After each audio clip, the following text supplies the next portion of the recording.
Estamos aquí recorriendo la historia de Pablo de Tarso, un personaje, bueno, muy polifacético, que tiene muchos aspectos interesantes, pero sobre todo que hace mucho a nuestra manera de pensar, que nos informa, nos cuenta cómo somos, en qué creemos, por qué vemos las cosas como las vemos y por qué entendemos el mundo como lo entendemos. Bueno, hablando un poco más históricamente, Pablo de Tarso se manejó a lo largo de su vida a través de cartas, porque, bueno, no había internet, no había SMS, no había móviles, no había más que cartas. Usted escribía algo y tiempo después llegaba a alguna parte y esa carta normalmente se leía durante la Eucaristía, durante el oficio religioso de esa comunidad en particular, sea de Éfeso, de Galacia, de Roma, de Éfeso o de donde fuese. Entonces, estas cartas, al ser escritas por Pablo, que era una persona que inauguró básicamente esta manera de comunicarse, empezaron a tener mucho éxito. Estas cartas eran muy bien recibidas, atesoradas, eran copiadas, eran repetidas, eran memorizadas y se empezaron a convertir en una suerte de doctrina, porque Pablo tenía una prisa muy grande, que era la parusía. Pablo sentía que no había tiempo, que era cuestión de que él rápidamente convirtiese a todo el mundo, a los judíos y a los gentiles, que tenía que convertir, y Jesús volvía. Venía Jesús, porque murió, resucitó y tiene que regresar. Y ese era su plan. Así que mejor, decía Pablo, que me dé prisa, mejor que me apure, porque esto se acaba. Y además yo fui el llamado para cumplir esta tarea tan difícil, y bueno, lo tengo que hacer y además lo quiero hacer porque no quiero morirme y perdérmelo. Entonces Pablo, fíjese que en sus primeras cartas, y básicamente en casi todas, porque Pablo empezó a escribir a partir del 51, habíamos dicho, y no vivió demasiado tampoco. Así que de esas 13 cartas o epístolas que hay en el Nuevo Testamento, 7 son atribuidas a él. Bueno, esas 7, fíjese que no tratan mucho de temas cotidianos, no habla de qué pasa si fulano se pelea con mengano, o de cómo debían comer y si se debían sentar quién a la izquierda de quién, o si debía estar, no sé, una persona, qué sé yo, eh, abrir la Biblia con la mano derecha o con la mano izquierda. No se preocupaba por temas sociales, ni políticos tampoco. Él era más de, si están los romanos, denle bola a los romanos, préstenle atención a lo que les digan, total, esto se acaba en poco tiempo y al pan pan y al vino vino luego. Así que como la parusía era inminente, Jesús venía, era una cuestión de que venía ahora, nadie se preocupaba por esos detalles. Por eso también Pablo hacía hincapié en esto de que el que fuera soltero, que se quedara soltero, porque era más fácil dedicarse a Dios, y el que estuviera casado que no intentara divorciarse, que se quedara casado y ya estaba. Con esto lo que quería decir era, si esto se acaba en 3 días, ni te preocupes en andar buscando esposa, que era una cosa más compleja en esa época que ahora, ni tampoco en divorciarte de la que tenés. Si no te la aguantás o ella no te aguanta a vos, ¿qué problema hay si esto se acaba en una semana? Entonces Pablo iba de comunidad en comunidad, además de escribir, iba viajando y en cada comunidad a la que llegaba, él predicaba, pero hacía una especie de prédica relámpago. Él intentaba, iba a los judíos, comunidad judía, nada, no le prestaba ni la más mínima atención. Iba a los gentiles que estaban alrededor del templo de los judíos y que eran simpatizantes, y les hablaba y los convertía lo mejor que podía. Cuando ya veía que no podía más, que no le daban ya más, no le prestaban atención o ya llegó el número de conversos máximo que él veía posible y ya los demás eran muy difíciles, él no insistía, él se iba a otra comunidad y a otro lugar y a otro lugar, hasta llegó a ir a Atenas, donde estuvo con los griegos y intentó convencerlos hablándoles de que había un dios que los griegos tenían, que era el dios innombrable o innombrado, sin nombre, y que os informa, y bueno, que ese era el Dios que estaba haciendo alusión a Jesús, a Cristo. Intentó, y ellos se rieron, en el ágora de Atenas se rieron de Pablo. Bueno, él tenía planeado llegar hasta Hispania, la provincia de Hispania, es decir, España, que era donde estaba el Finisterra, el final del mundo conocido. Porque él decía, yo tengo que llegar a todas partes, y cuanto más viaje mejor, porque voy a conocer gente fresca, que pueda convertir fácilmente, y donde convierta 20 o 30 ya está, me voy a otro lado, porque viene Jesús, viene la parucía. Luego, ¿qué pasó? Pasaron los meses, pasaron los años, y Jesús ni asomo de venir, no aparecía, o sea, no aparecía, no ocurría la parucía, no volvía. Entonces empieza a cambiar el tenor de las cartas, y aparece, como le digo, cartas seudónimas, que como en nombre de Pablo aparece, no sé, segunda de Tesalónicos, ¿no? Segunda carta a los tesalónicos, a los tesalonicenses, perdón, que quizás ya no es de Pablo, pero bueno, está escrita como si lo hubiera escrito él, con los mismos saludos que él mandaba y con las mismas cosas que él decía, pero ya empiezan a tratar estas cartas aspectos más cotidianos, porque poco a poco la iglesia se va dando cuenta de que va a tener para rato, de que no era cuestión de unos días. Entonces la iglesia empieza a estructurarse y a formular ciertas reglamentaciones que tienen que ver con cómo convivir, cómo relacionarse, detalles de la alimentación, detalles de la vestimenta, detalles de la relación entre los cristianos mismos, bueno, un montón de cosas que en una primera instancia no le importaban a Pablo. Entonces, Pablo toma, como dijimos, las escuelas mistéricas como una base para poder vender esto a la gente, para poder convencerla más rápidamente. Les ofrece lo mismo, porque vio que se vendía muy bien, pero a un precio regalado, o sea, gratis. Pablo tuvo 3 fases importantes. Primero, él fue fariseo, pero estricto. Era cuando perseguía cristianos, hasta los 26 años. A los 26 años tuvo esa llamada, que habrá ocurrido, digamos, en el 33 después de Cristo. Si en el 30 murió Jesús, bueno, en el 33 él tuvo esta visión. Pablo inclusive era un poquito más joven que Jesús, o sea, Pablo nació, si Jesús nació en el año 0, que en realidad no fue así, nació un poquito antes, no sé, en el -4, o sea, en el 4 antes de Cristo, Pablo nació, no sé, 5 años después, ¿no? En el año 1, por ejemplo,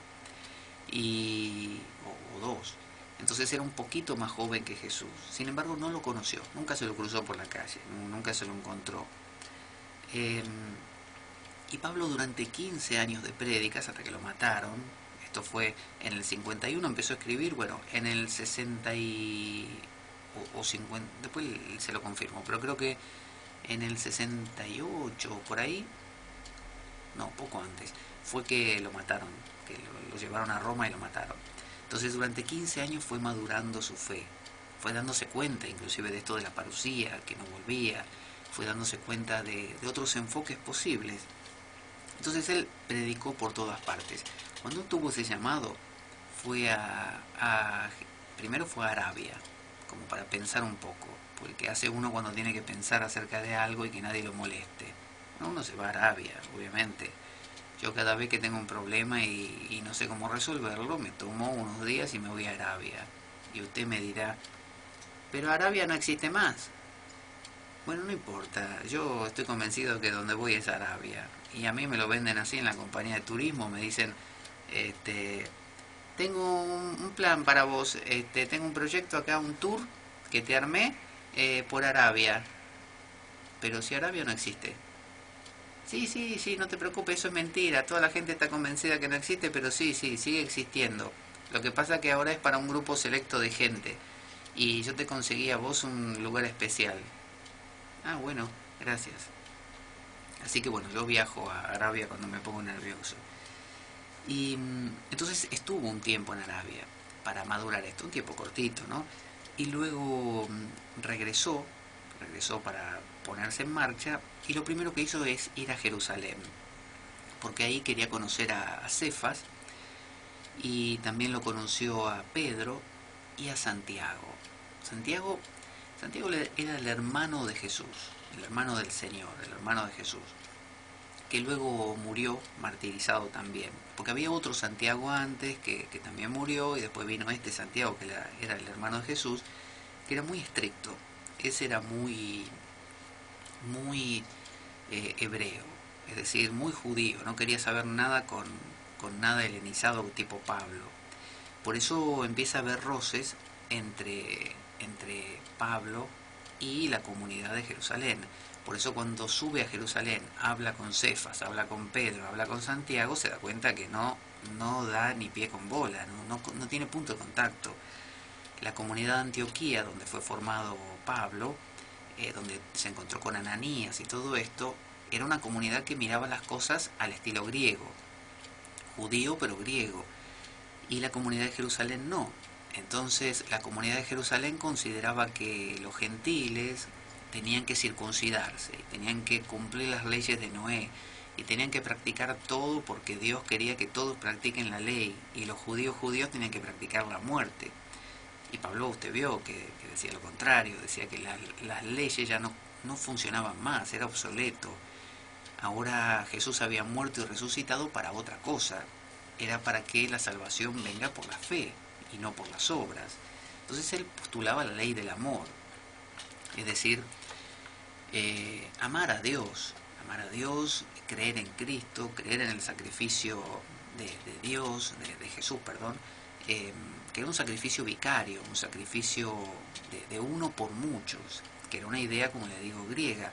Entonces esto a los judíos no les causó ninguna gracia, no les gustó, y creo que no lo sacaron a patada de suerte.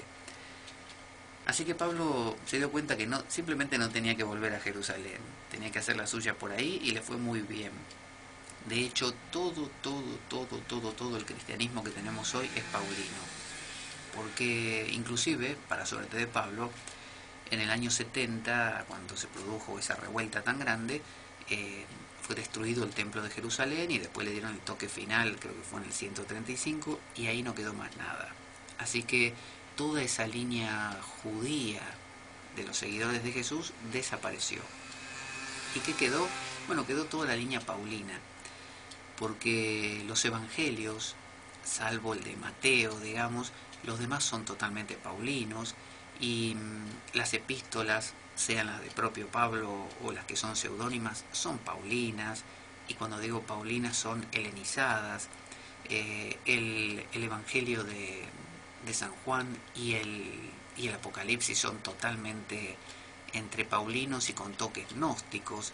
Así que lo que hoy llegó y es cristianismo, ya sea el evangelismo, el protestantismo, bueno, el evangelismo, el protestantismo, el catolicismo romano, no sé, el testigo de Jehová, el que a usted se le ocurra, son todos paulinos. Entonces, en la iglesia de Siria, de Antioquía, que fue donde lo recibieron a Pablo, ahí Pablo conoce a Bernabé, que Bernabé y Pablo eran como una especie de dupla, como Batman y Robin, una cosa por el estilo. Usted si lee los Hechos de los Apóstoles siempre va a ver que Pablo anda con Bernabé, y que Pablo y Bernabé, y que Pablo y Bernabé. Entonces, los viajes de Pablo tienen que ver con recorrer todo lo posible, como decíamos, y recorrió Chipre, Asia Menor, con mucho éxito, pero bueno, en Jerusalén siempre produjo escándalo y roces, y Santiago, el hermano de Jesús, era especialmente duro, especialmente estricto. Pedro, fíjese, llegado un momento, se retiró de Jerusalén. Pedro tuvo como unas ciertas visiones de que debía aceptar esto de los gentiles, tal como decía Pablo, aceptarlos a los gentiles, permitirles entrar sin necesidad de circuncidarse, inclusive que él como judío pudiese comer alimentos que no estuvieran consagrados. Tuvo una visión que bajaba una mesa del cielo y le decía así, mire, a ver, leo una voz: mata y come. Y Pedro decía, ¿qué? Mata y come. Y Pedro decía, pero si yo no puedo comer esas cosas porque no están consagradas a Dios y son cosas prohibidas y nunca he comido esas cosas. Mata y come. Bueno, esa fue la visión que él tuvo.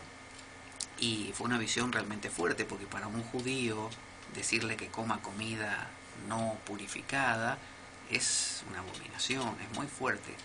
Así que Pedro se tuvo que ir también de la comunidad de Jerusalén porque no congeniaba con esas ideas.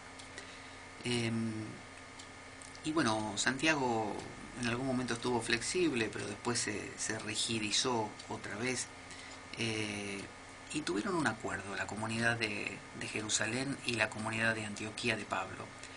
Los de Jerusalén dijeron que ellos iban a evangelizar a los judíos, porque para ellos la redención iba a ocurrir así. Iba a haber una comunidad de judíos y una comunidad de judeocristianos y una comunidad de gentiles judaizados, circuncidados, y que cada una tenía que hacer sus prácticas y que cuando ocurriera la venida del Mesías, las dos comunidades medio que se iban a unir y ya está. Pero para Pablo no, para Pablo de entrada todos eran uno, no había diferencia entre judío y no judío. Para Pablo había como una circuncisión espiritual. Ya la circuncisión no era que te corten el prepucio, ahora era la fe, era creer. Es esa fe, ese bautismo, esa Eucaristía, pero no como un recuerdo de Jesús, de recordar cómo fue la última cena, no, de comunión, algo que era muy propio de las religiones mistéricas, comulgar con el Dios a través de comer su cuerpo, como se hacía con Mitra, por ejemplo, que era muy clásico en esa época. Bueno, para Pablo era así, entonces no cuadraba, no casaba para nada con la comunidad de Jerusalén. Así que Pablo se tuvo que ir y acordaron que cada uno por su lado se iba a ocupar. Pablo de los gentiles, y que aclaro que los gentiles no eran gente amable y nada más. Uno utiliza la palabra gentil para hacer alusión a gente muy amable. Bueno, qué gentil, qué fulanito. Bueno, en esa época no. Se hacía referencia a gentiles como paganos, pero paganos que eh, simpatizaban, como decíamos, con los judíos. Entonces, para los judíos de Jerusalén, los gentiles tenían que cumplir esas leyes de Noé. Para Pablo no. Para Pablo ninguna ley. Eso escandalizaba a todo el mundo. Eh, Jerusalén no quería una comunidad mixta, no quería recibir gentiles. Entonces, desde el 50 al 54, Pablo hace un viaje misionero de Antioquía hacia Menor, y luego va a Corinto, y después regresa a Jerusalén, y otra vez a Antioquía. Y después del 54 al 58 hace un tercer viaje desde Éfeso hasta Macedonia, luego en Jerusalén en el 58 cae preso y muere en Roma, porque estuvo preso en Cesarea primero y después lo llevaron a Roma. Y en Roma, por más que apela al César, Nerón, que era el emperador en esa época, lo manda a matar. Vio que Nerón no era un tipo muy de diálogo, usted no podía dialogar con Nerón. Nerón era un tipo muy primario, que tendía a matar a todos los que estuvieran en desacuerdo con él. Entonces, se usaban estas epístolas, como decíamos, estas cartas, porque se creía que la parucía era algo muy inminente, y existía el concepto del querigma. ¿Qué es el querigma? Bueno, el querigma es como el que anuncia algo. Querigma es una palabra griega que hace alusión como decir un heraldo, eso, un heraldo. Un heraldo es alguien que va a anunciar que viene su gran señor, por ejemplo. Yo soy el heraldo del rey tal, entonces vengo y digo, dentro de un ratito va a venir el rey fulano, prepárense. Entonces, el querigma era la tarea que sentía Pablo y todos los suyos de rápidamente anunciar la venida de Jesús, la inminente venida, que se prepararan todos. Entonces se utilizaba la Eucaristía como forma de comulgar, y Pablo pensaba que lo que él decía era como cuando se dice que el Papa habla ex cátedra, o sea, que en temas de dogma y fe, el Papa lo que dice es inspirado por Dios, o sea que no hay duda, no se equivoca. Bueno, Pablo sentía que, y lo dice en sus cartas, que no es cosa a cuestionar, lo que él le fue revelado, es grandioso. No hay que cuestionárselo, no hay que... Él no duda, no dice, bueno, muchachos, puede ser que esto sea así, yo lo siento así, el que quiera me sigue, el que quiera no. Esto de que el bautismo nos consustancia con Jesús, como si muriésemos y volviésemos a nacer como hombre nuevo, y la Eucaristía es una comunión con su sangre y su cuerpo, o sea, con Él mismo, y nos transforma, y que vamos a renacer, a resucitar con Él. Todo eso, bueno, quizás es una idea mía, ustedes créanlo si quieren. Él no decía así. Él decía, Dios me habló, Dios me lo dijo. Y si otros les vienen a contar otra cosa, no les crean, decía él. Si otros les vienen a contar otro evangelio, ese evangelio es una aberración, es una abominación, es una herejía. El evangelio es el que le estoy contando yo y Bernabé y toda mi gente. Entonces, Pablo sentía que lo que él tenía para contar era una cosa grandiosa, maravillosa, que no tenía comparación con nada, que no era para dudar de ella, sino para practicarla y ya mismo. Quizás, así como él era antes, una persona muy estricta y muy cumplidora de reglas y muy convencida, bueno, siguió siéndolo, pero solo que ahora con esta, no en otra dirección, porque esto no era otra religión, sino con esta modificación. Eh, Otros discípulos también escriben, por ejemplo están las cartas de Pedro, como puede leer, la carta de Juan, pero bueno, sabemos, como le decía hace un rato, que la carta de Pedro no la escribió Pedro, y la carta de Juan no la escribió Juan tampoco, así como algunas cartas de Pablo no las escribió Pablo. Pero bueno, se le ponían esos nombres para que tenga un poquito de peso. Y